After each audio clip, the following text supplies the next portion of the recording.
Horror Hour.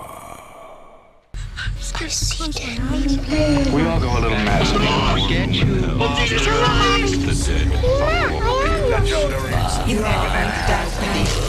Here's Johnny.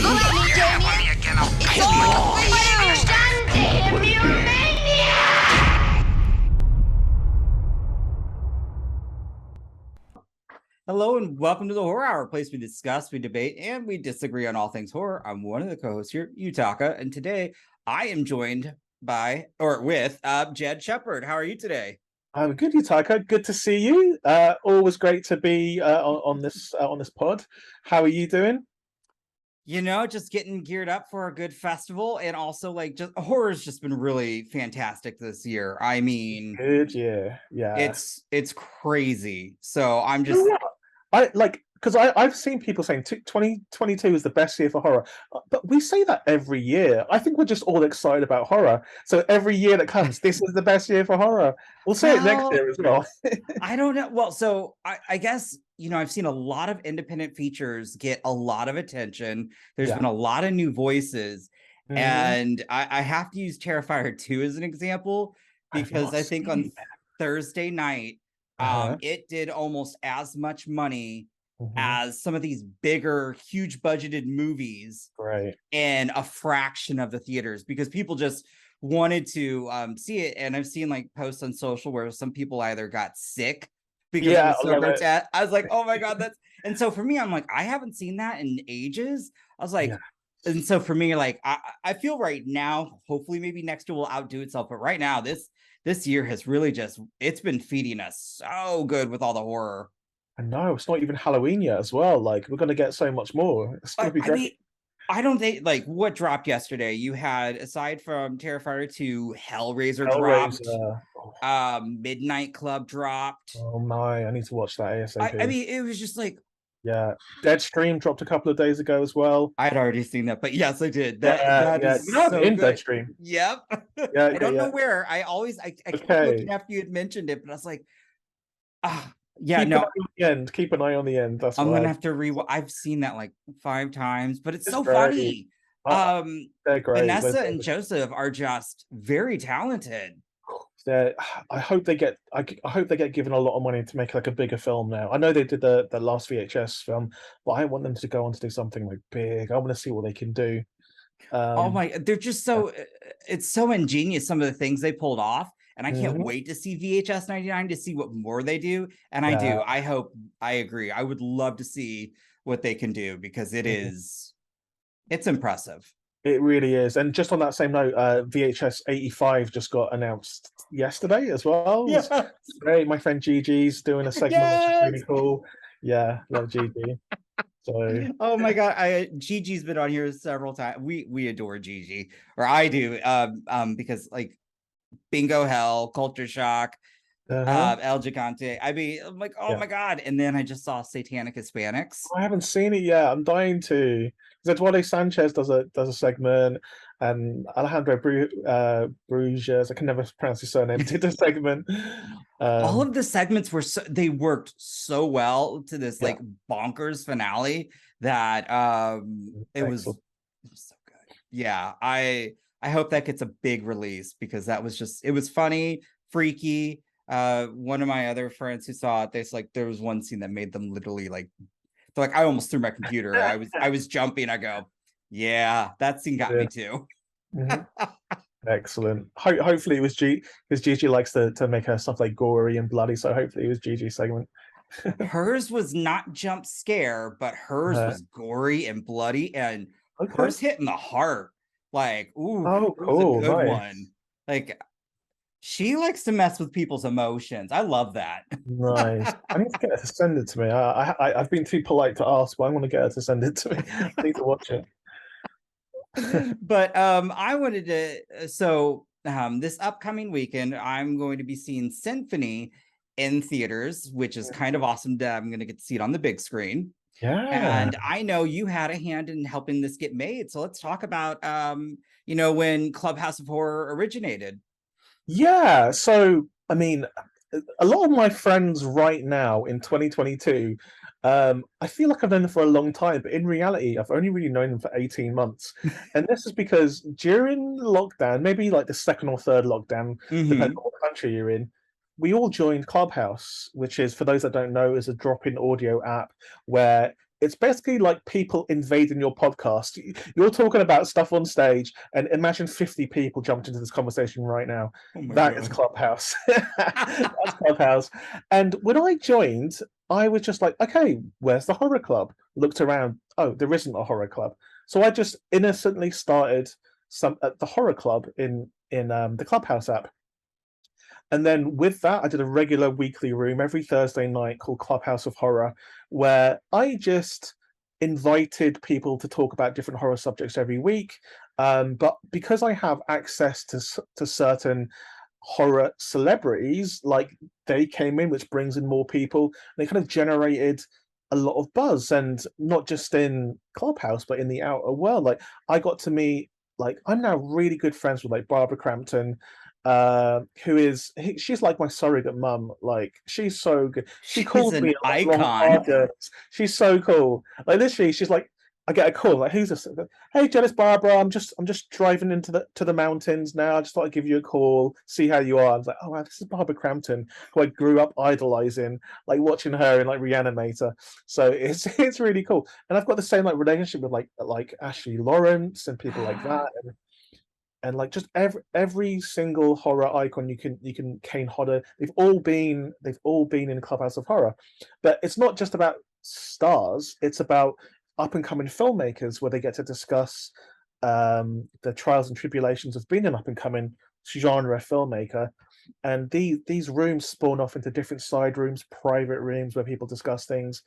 And it was about, I would say about maybe 13, 14 months ago, where, no, actually it was a little bit more than that, but quite not too long ago, a group of friends spawned off from the horror club, made a private room, and basically whoever was in there on that fateful night, Sebastian was in there, Sebastian Bazile, who is a producer primarily in horror stuff and a horror writer and director. He was in the room, and people were just discussing about how hard it is for films to get made, and they just discussed the type of things they want to see.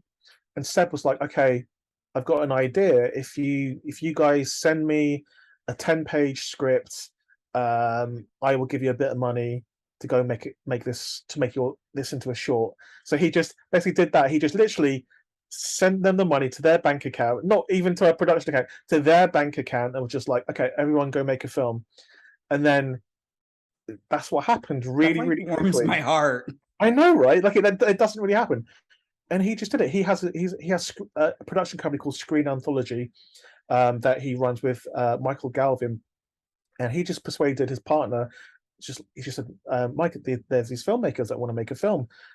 So yeah, just threw them a little bit of money. It wasn't a lot, but you don't need a lot when you've got that much heart. And they just made the best film they possibly could. And yeah, and then Seb directed the wraparound, because there has to be a wraparound, put it all together and made Symphony. And I was very, I mean, obviously I'm friends with them all, and I helped in the very small way that I can, but it was all of them. And like the only thing that I was basically give them a platform to kind of discuss it on and stuff, and also maybe help with the relationship between Clubhouse and them and make it kind of official, because I'm quite good at that. But yeah, it got done. It got over the line, and they made a film, and it comes out theatrically. Like, because you'd think, okay, this will just go on YouTube or Vimeo or something. Just coming out theatrically, like in a limited run, but still, it's nuts. It's nuts. It's a hot ticket at festivals too, because I think it sold out at Brooklyn Horror Fest. Yeah. So I was very lucky to get my press comp ticket for that one. They're like, oh, nice. I'm like, oh, thank God, I want to see that on the screen. Because I may get to see things on screeners, but if I enjoyed enough, which I did for Symphony, I'm like, I need to see this on the big screen. I need to be in there to experience that. And there's just something when you're sitting with packed audience, and oh my gosh, and I'm not even the filmmaker, so I'm sure they're nervous as hell seeing people. Yeah, they are, because these are like pretty much brand new filmmakers. Like Haley, for instance, who did a segment called Forever Young. She's never directed before. She never directed before. She's barely like written anything before, and she wrote this thing. I mean, I gave her just a little bit of advice, but she was already halfway there anyway, and she did an amazing job, and like her segment is ridiculously good. It's Like, so good. I can't believe this from a first time. Oh my god, that's so impressive, because that one, well, one, I felt like I was the lead in that one, because I was like, I every time they kept going to each, I was like, oh yep, that'd be me. I'm like, nope. And I was but the twist and the ending, oh my god, it was so good. Yeah. I mean, and it's one of those things, like horror movies should kind of like touch on your fears, and the fear of getting old and out of touch is big for people, because like we want to, because like when we were little, we thought our parents were out of touch. They didn't understand us kids. Now we're the adults, we're the grown-ups. It's like, oh no, we're becoming our parents. We're being out of touch, and younger people are looking at us and thinking, oh, they don't understand us. I'm like, no, I understand. I promise.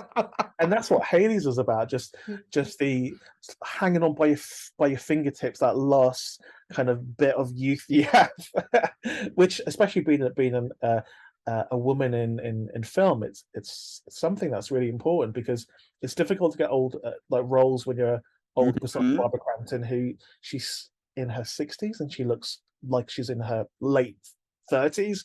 I don't know what she does, like who she did a deal with, but yeah. So like Haley's segment is amazing. I mean, all the segments are really, really cool, but obviously Haley, who is, for those that don't know, she's one of the leads and host. I have affinity towards, and her cinematographer, Kieran Craig, is also my constant cinematographer and collaborator. So yeah, I thought, again, for the space that they had, it seemed like, to make so much use of what little space that you have to be able to do that. I love that. And I think it's so creative. But I truly did when she's like, I can do the TikTok dance. Now, granted, I'm not on TikTok, but I was dying. I was like, yeah, that's me. I'm like, I would be like, I could do that. But now I'll forever be like, I'm not gonna do that.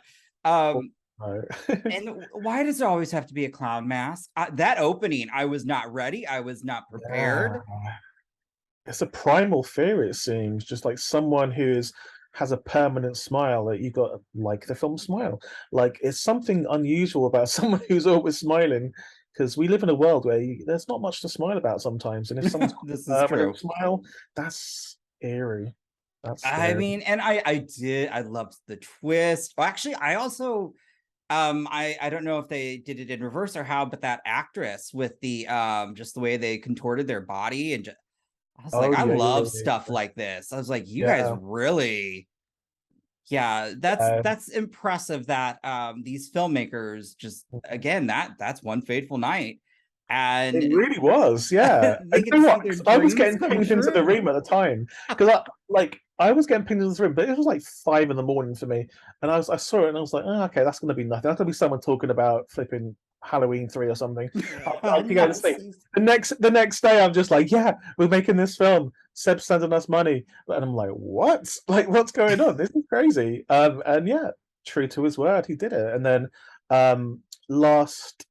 the end of last year, we did a panel at Comic-Con San Diego, the big Comic-Con for Symphony, and I flew over and I hosted it.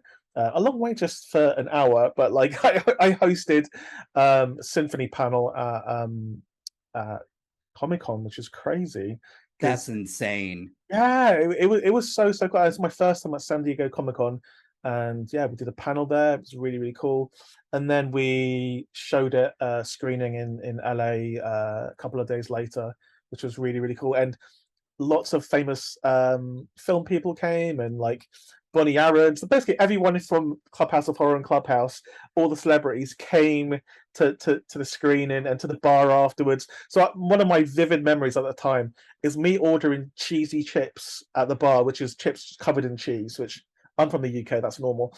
and just seeing a big arm coming over me, grabbing a handful of chips, and it's Bonnie Aarons, the nun, from the Symphony universe, just not even asking me. I just turn around, oh, Bonnie, like, and she's like, I'm hungry, and then she parks down next to me and just eating my food. I'm just like, okay, okay. I'm not gonna say anything to the nun. She'll come in the night and get me. But no, Bonnie's amazing, and yeah. Oh, it was a great time had by all. And Clubhouse came along as well, of course. So it was good to see like them come in. Yeah, it was a great night. That's so awesome. Well, and then of course I know it's in the process, but then also you guys did have a competition. So Yeah. I mean, we've got more horror coming from you all, or from your I guess up and comers at this point. I think that's incredible. Yeah. So basically, because Symphony worked, I was like, okay, I went in on this next one. Like, I'm not going to be asleep for this one. So basically, we held a competition on Clubhouse mostly. Like, that was one of the prerequisites. You have to be on Clubhouse, which obviously Clubhouse liked. But we said, okay, everyone write 10 pages, send it to us. We'll read them all. We'll pick the best 10, and we'll make that into another anthology. And just because, to make it completely fair, we didn't want anybody's names on it, so it was sent to one place. All the names were removed and then sent to the producers. Oh, so the producers are like me, Alex Neuer, Josh Stolberg, who's the writer of Saw, the Saw movies, Seb again, Blair Bathory. So we have a bunch of people, and we picked the best 10. And the interesting reveal is, once we picked our favorite. Actually, it went down to like 40, then it went down to 20, and then it went down to the final 10. And we didn't know who any of these people were till the final 10. And so when it was revealed, it was news to us as well, like who these people were, because we it could be like one person who's written three of them. We just didn't know. So we got a nice bunch of people who none of them have ever directed before, except for one person, I think, and we're making them all direct. So all of these writers who probably never had the intention of directing, we're like, you need to see the story through to the end. So all of the writers are directing their own segments, because they will never get the opportunity to make a film that will get this much attention. Like, it's rare. So we're like, okay, if you're writing it, direct it as well. You need to see your story through to the end. So yeah, we're giving the people these opportunities that I wish I got. Like, I honestly, rewind a few years, I would kill to have this opportunity. So so they've got all of us helping them. We've refined the stories with them. It's going to be great. So we're going to be shooting. We were meant to be shooting at the end of this year, but it's looking like it's probably going to be the very start of next year. It's looking like, actually, I think a couple of them might be done towards the end of the year, but the majority will be done in the first few months of next year. And yeah, it's going to be great. That's awesome. Yeah, I'm so excited. Oh, anthology horror is also when VHS 94 came out, it kind of sucked me back in to found footage anthology horror. And then obviously we've got VHS 99, and then of course, which hasn't been fully released, but Satanic Hispanics, now Symphony. I love it because we get new flavor, and for me, it's also being introduced to the new talent that I'm like, new voices in horror, which we need, because that's one of the most important things. Yeah, because like, where else can you find new talent? Because I think it's a little bit of a time investment for people to watch a film from a brand new writer director, for instance, the whole film. But if they only have to watch 10 minutes, 15 minutes, that's not too much to ask. So I actually find it. I think with anthologies, I think my favorite ones are usually the ones where it is a new voice. I know there are quite a few out there, including the new VHS movies, where there are some real steady hands on it, which is fine. That's one type of anthology. But my kind of favorite ones are the ones where you have a new voice and you're going, who the hell is this? I want to see that being made into a feature. I wonder what they could do. So there's room for both of them. but like that's that. I'm just excited by like new talent and finding new talent.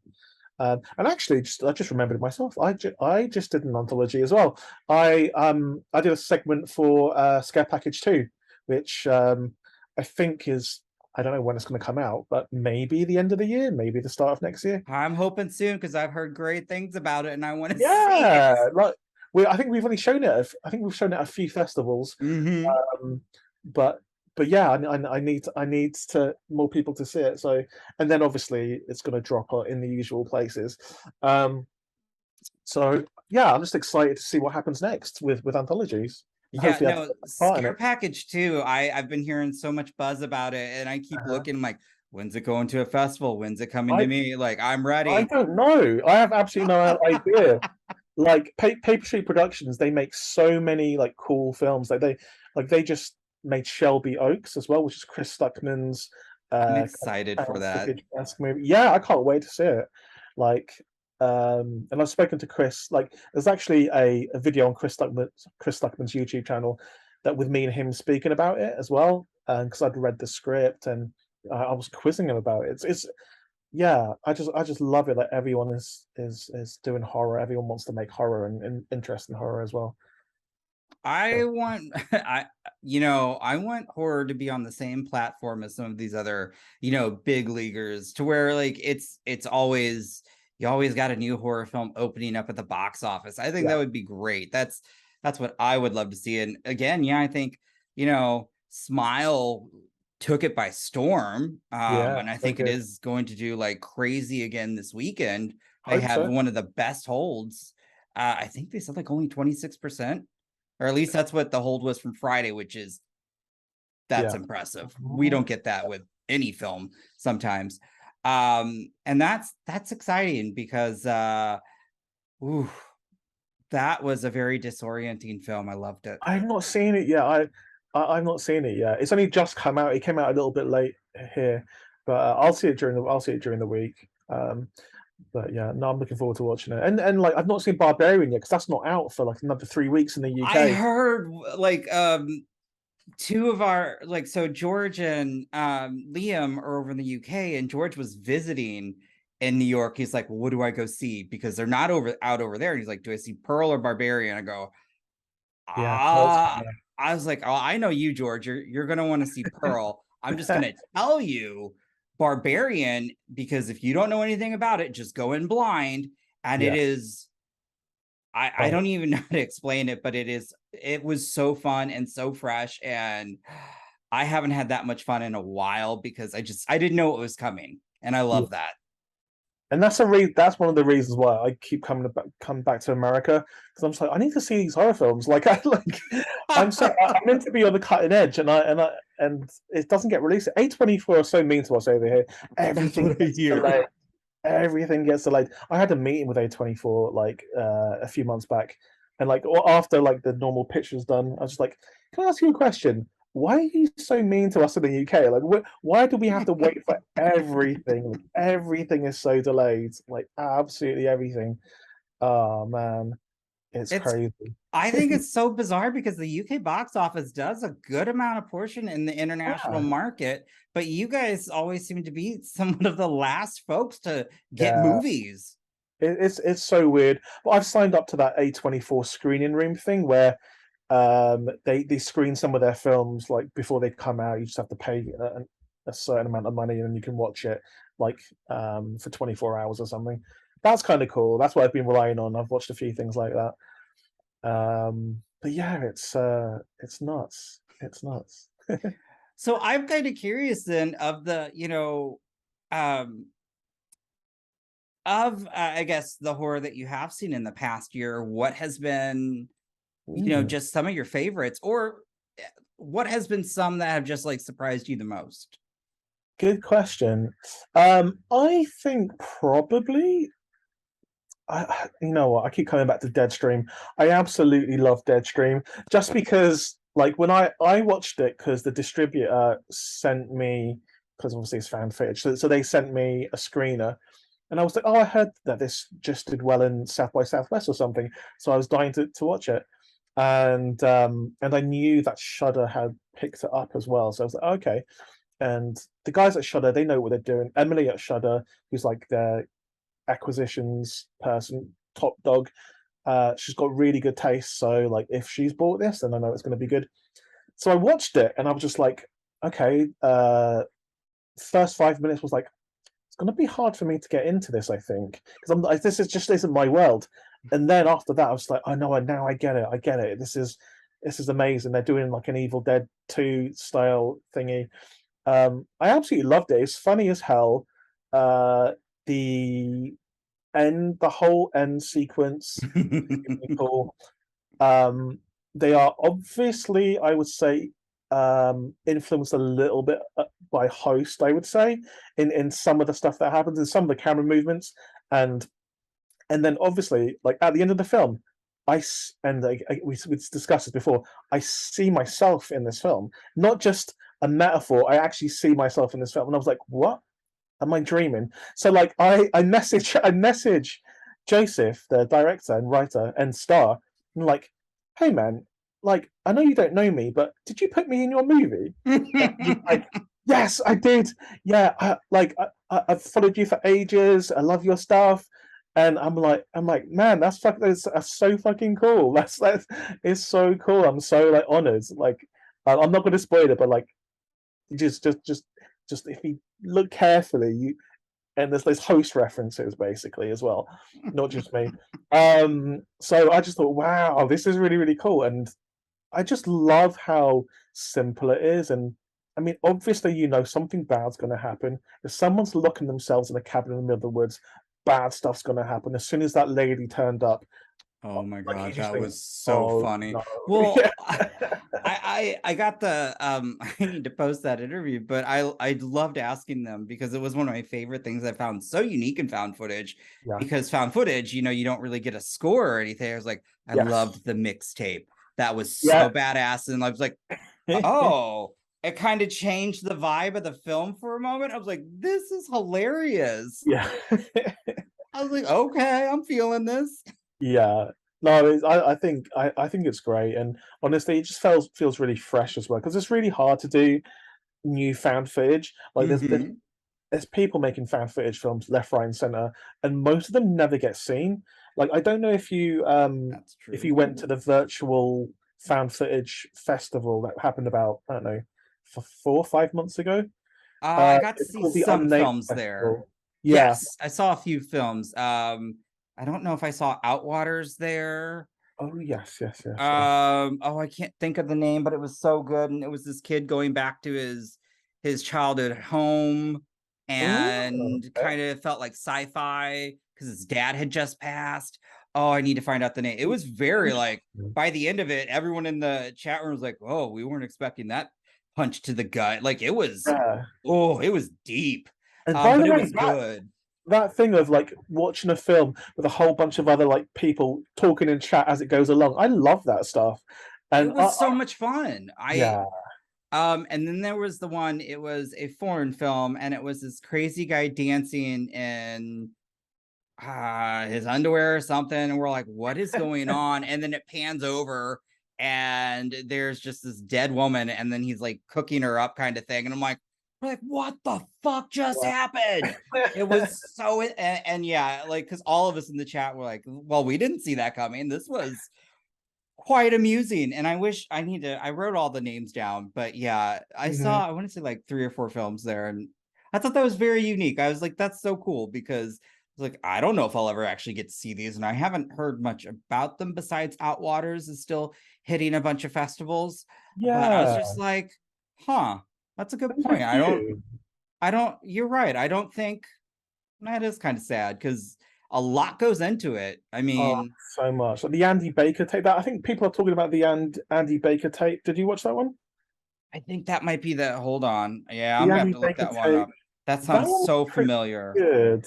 That's the one that he's a guy's a food blogger, and he goes with his like half brother on like a food. Oh, yes. Yeah, Oh, that was twisted. yeah, yeah. That I really like that one, and I think that one's got a little bit of attention in like other festivals and stuff. I Um, really thought he was gonna get away. Yeah, exactly. But you know, it's found footage, so maybe we never did. But That's so true. there's and thing is that, and I love that film festival. There was a film there. Oh, it was really experimental, and I think a lot of people left the chat and left the virtual festival when it was on. But I don't know if you saw it. It's like an art piece. It was just a guy, and it was shot in the 90s. There's a guy with a camcorder pointing outside of his window down onto a street. I think the street was in San Francisco potentially, and there was no words. It was just him pointing his camera out of the window for like an hour, and just seeing the people going past. And I was and I said to the organizers, I wrote to them and said, "What is this film? Like, I'm weirdly obsessed with it, but what is this film?" And he said, "Oh yeah, the director just had it and no one's seen it, and we just thought we'd put it up there." And it was really interesting. Damn, I can't remember what it's called now, but yeah, Just staring at. Wow. Interesting. yeah, and just watching real people going past. And there's one bit where there's these two like homeless people are going past, where this guy is pushing, looks like his girlfriend, in a trolley, and the trolley's full of rubbish as well. And then pushing along, and then he just straight up hits her, right? And I'm just like, oh my god, what is this? And then it hits her, and then there's a pause, and then he kisses her, and then just rolls her on. And I'm like, this is the weirdest thing I've ever seen. This is real life. This is real life. Like, this is real life found footage. Oh my god. And there's this other bit as well. I wish I could remember what it's called. I'll remember in a second. Where this woman, quite nicely dressed, she ducks behind like a lamppost, and she takes her underwear off. Like, and this guy just looking outside with his camcorder, takes her underwear off, screws it up into a ball, and then throws it in the bin, and then walks away. I'm just like, wow, what's just happened here? Like, why is she doing that? Like, what is going on? And this is the real life stuff that it feels like. I mean, it was all obviously real stuff. That's very voyeuristic and very Yeah. that is so Yeah, from the I need 90s. to remember what that was called. That is so crazy. No, I don't think I have to the unnamed festival. I thought that was really awesome because they there was a bunch of other found footage. So we did do the virtual, and then we got to see some. Mhm. And then there was at another point in time, there were 5 other films we got to see. And I just thought it was unique because I was like, I don't know if I'd ever get to see these. And Yeah. they were just, some were really good and some were like, okay, you Yeah. got an idea, and you just gotta you gotta take it somewhere. I was like, maybe take some things out of the script, and Mm. because there was one point where this person kept yelling, "Oh, the yellow people." I'm like, oh, I was like, I Wow. don't think you know what that sounds like, but and I mean, I was laughing because I was like, I don't think it's obviously meant to be like that, but I was just like, you can't keep screaming that because I was like, oh. No. But I mean, and when you do see the people, I mean, they're in these cloaks, and I'm like, I totally get it. But at Yeah, first, it's like, maybe we work on calling them something else. yeah. Think of a different name. But I do love that festival. There was just so many voices. Again, same thing, new voices in horror that I have never heard. Yeah. And some made some really just. Yeah, it's crazy. And there's a lot of like up and coming filmmakers out there that never really get the chance to do something that anyone sees. So that's the benefit of well, first of all, anthology films, but also found footage films, because the entry price for making one is lower than a conventional film. You're more likely to make it, and with the like new iPhones, with the quality of the film on that, you can make a found footage film, but you could just make a legit film as well because it looks so good now. I know. I want to get the iPhone. We're not sponsored, but the iPhone 14. Now I want to get one because I've I saw just the got camera. I one. was just like, Yeah, I've just got one. I've got damn. it's so nice. I got one day one, like just because that was the same day as my upgrade day. I was like, this is perfect. So I didn't have to pay for anything. It's no, yeah. I mean, it's amazing we live in a world now that we can just make a film with the tech in our pocket, which is Pretty impressive. yeah. So besides Dead Screen, There's been so many like other amazing films I've watched this year, but not necessarily just horror though. Like there's been other genres as well.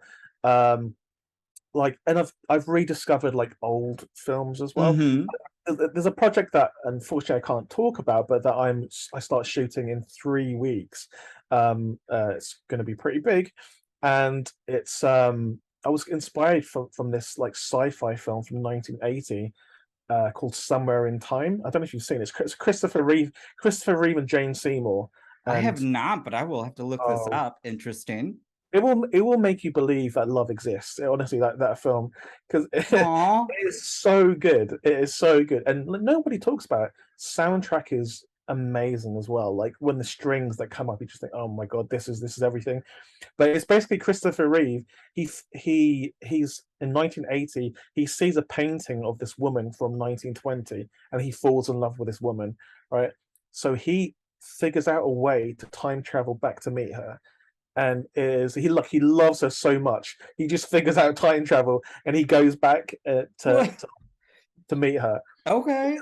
It's honestly it's great, and Christopher Reeve, like he's one of the most underrated actors ever because he is so Mm-hmm. good. He is so good.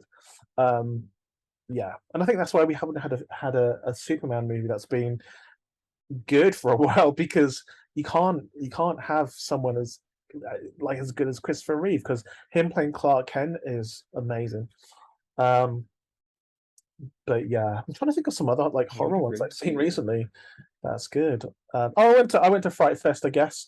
So I saw some films there, but nothing really float my boat, I would say. There was one that we did get screeners for.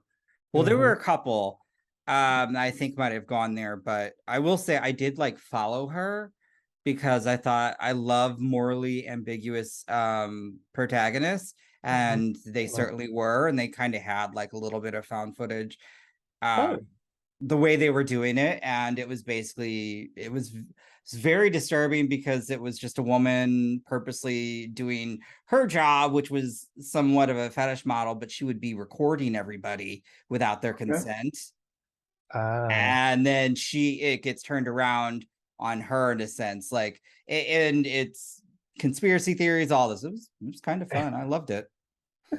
that sounds familiar, actually. So yeah, so the other thing I've watched Men this year, which I know a lot of people have problems with, but I honestly think it's beautiful, man. I know it's like kind of disturbing, but like, I mean, what do you expect? What do you expect from it from this writer director? It is going to be disturbing, and I don't know what did you think of Men? Well, it certainly was very unsettling. So I love when it, like, that's why I love horror. I love to get like some type of emotion. I Yeah. thought the acting was incredible, and I thought it was gorgeous to look at. Hmm. And some of that body horror was just Oh, whoa. I was yeah, like, this was so good. And yeah. so I've never seen body horror like that since like maybe Society, that from Society '80s. yeah, Like, right. just like I would agree to that. it was just like, wow, what's happening? He's coming out of his Yeah. wow. It's I was like, what is oh, but Society oh, would be a great comparison at that point. yeah. I watched it with Regina from Host. She was like next to me, and like she kept on going, Jed, what's going on? It's like it's hard to describe what's going on, isn't it? Because it kind of comes out of nowhere. It Wow. really did. And we're just like, Uh, I remember some audience members were just like, this is where I'm clocking out. I go, yeah. okay, but I love Yeah, but like overall, like I think people who are making things that are a little bit different from other people and who has a particular singular view, it's just interesting. Obviously, I loved X. X was great. I haven't seen Pearl because we haven't got Pearl, yeah. but I loved X. I love what Ty West is, and I've always loved Ty West. And I love the Mia Goth Renaissance, which is great because she's been around for a long time. I know. Now I people are just like, oh, she's great. I'm so happy that like we got X, we have Pearl, and now we're gonna get Maxine. I'm like losing my mind. I was like, Ty West, that's genius. Yeah. And to do that and nobody knew. Yeah. Damn. A24 as well, like just supporting him. That's all Ty West needs. He just needed someone to be like, okay, Ty, just do what you want, and here's the money. I also watched. Have you seen Flux Gourmet yet? Yes and no. I haven't finished it because I'm not. It's Yeah. interesting. I can see why. Like, I'm a big Peter Strickland apologist. I think the guy is genius, and I loved In Fabric, and I loved all the other stuff he's done, and I think his shorts are amazing. He is an amazing director. After Flux Gourmet, I don't think he should write anything again. Like, I'm that adamant about it. I'm just like, he had the most incredible cast. That's why I was game for it, and I was just like, man, I'm so disappointed because I've told so many people to watch In Fabric, and I'm like, yeah, it's a haunted dress movie, but don't let that. Oh, it's a good movie. It's a great movie. Like, honestly, genius, and that's why I had a lot of goodwill going into Flux Gourmet.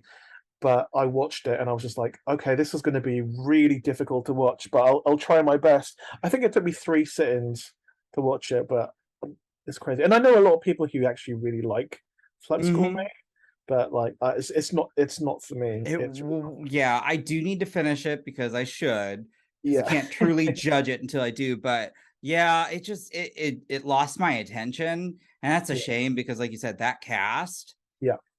That's incredible. Like, that's to me almost a slam dunk just alone. So but I will say, it was playing at a festival, and I did love that they, as people were coming out of theaters at the end of the night, they all had like special types of foods from like, I was like, but I hadn't seen the film, but it was for everyone. So they had like all this gastronomy and all that. I was like, that's kind of cool. I was like, I wonder what that's for. And then, when I get home and I later start watching Flux, I'm like, oh, but I'm like, oh. No, like, because like someone's just trying to say to me, but you got to realize in context, he didn't have much resources and blah, blah, blah. I'm like, that's no excuse anymore. That's not an excuse. Yeah, and just maybe my last recommendation for something I watched found footage wise is Last Radio Call, which is on Tubi. I think it was released straight to Tubi, which isn't always the the greatest place to. I mean, it's free, that's good, but if it goes straight to Tubi, you sometimes question, okay, is this going to be any good? And I was really impressed with it. I think he went for something. He swung for the fences, the director, and he basically achieved it. It's really unsettling, and yeah, it's just a really well done found footage film. And this guy, I will be watching this after this call. Then, yeah, please do. That sounds amazing. Yeah, I mean, it's not the greatest found footage of all time, but this guy Isaac Rodriguez, who directed it, he pumps out quite a lot of found footage film, but they never get noticed. I've noticed he's made a lot of films, but yeah, it's basically about a police officer that is called to basically an abandoned asylum hospital. So you see his body cam footage, and then he goes missing, and then his wife is trying to piece together what happens, and she wants to go back in there to try and find what happened to him, and obviously, like, things go crazy. But yeah, it's really eerie, really interesting, and yeah, it's just good playing around with like what happened previously and what's happening now.